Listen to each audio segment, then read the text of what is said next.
જોજે મારી છેતરતી નહીં હો. દેશ પરદેશની માલિપા તારી વસ્તી 5-25 રૂપિયાની આશાએ કદાચ કોઈ કારી મજૂરી કરતી હશે, કોઈ ઝૂંપડાની માલિપા રહેતા હશે, કોઈ બંગલાની માલિપા રહેતા હશે, પણ જેથી ચૈત્રી આઠમ આવશે ને બાપ એટલે તારી વસ્તી તારા મઢડે જરૂર આવશે માં, તારા નિવેશ જરૂર ધરાવશે હો.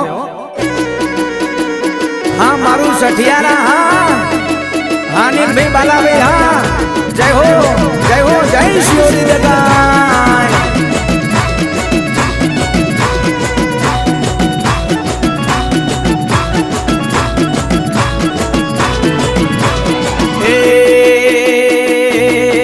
શિયોરી દગાય ના મઢડે બોલે પેલા મોરલા, શિયોરી દગાય ના મઢડે બોલે પેલા મોરલા 900